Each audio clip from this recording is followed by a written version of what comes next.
What is my FI number and how do I work it out? Your FI number is the amount of money you need to be financially independent. In many ways, it's just an estimated figure, as who really knows how much we need and what the future will hold. But it's a good start to give you something to work towards, and it certainly helped us. So, to work out your FI figure, you need your annual expenditure amount, or rather what you aim to spend per year in retirement. If you don't know this, then this is when to start tracking your expenses as mentioned before. Take this figure and times it by 25. So for example, if you plan to have £40,000 per year in retirement, £40,000 times 25 equals £1 million. So in this scenario, you would need £1 million saved and invested to retire. This might seem like a lot of money invested to you, or on the modest side. Everyone is different. But regardless of anyone's position, what we have found is how fast wealth builds when you start saving, and compounding does its magic.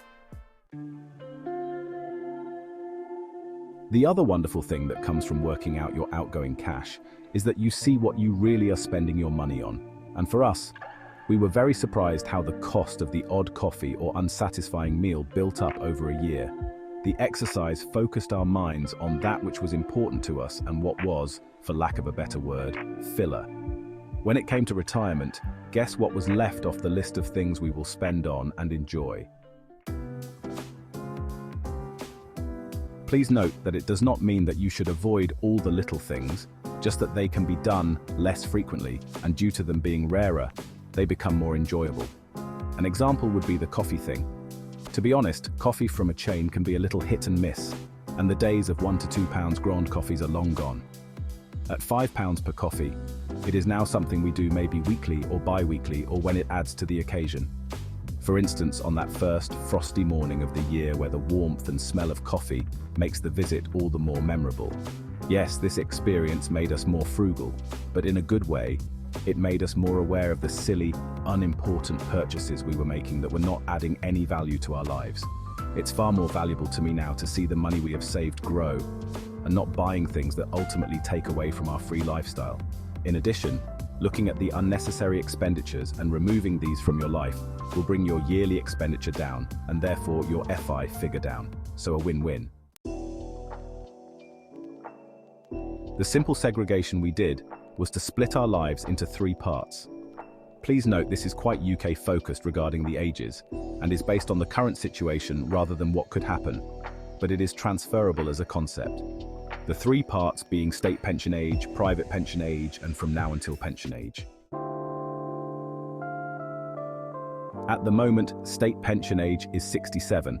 Therefore, we can guarantee an income that will supplement our invested income. Between a couple, you can estimate £25,000 per annum from state pension, and then assume the need for a further £25,000 to maintain £50,000 per annum income, which, in invested terms, means £625,000 at state pension age. Private pension age is currently 57, at which point we need to have the £625,000 ready for state pension supplementation, as well as the money to get us from 57 to 67. Let's assume we spend a bit more during this 10-year period, as we are younger. £62,500 per annum. We therefore need a pot of £1.3 million. How this pension pot gets there is entirely dependent on your age at the time you start putting in. An unofficial rule of thumb is that your invested money will double every 10 years in the stock market.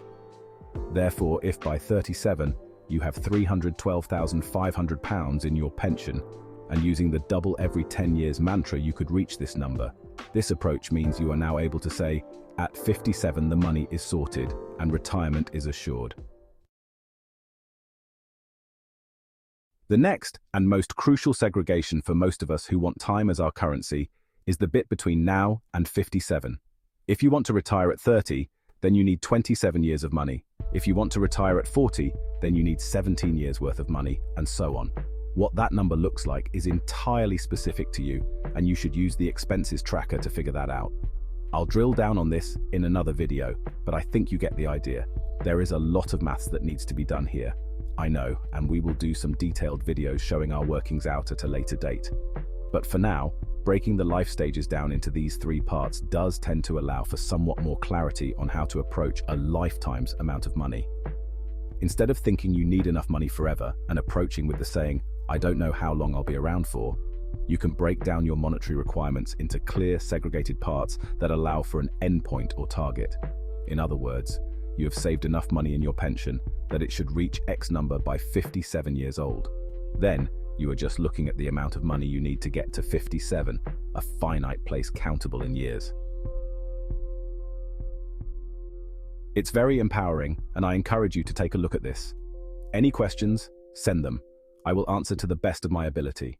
And even though I'm not a financial advisor, and you should seek help from someone authorized, this is an experience-based method that has allowed me to retire at 38 years old with 2 kids.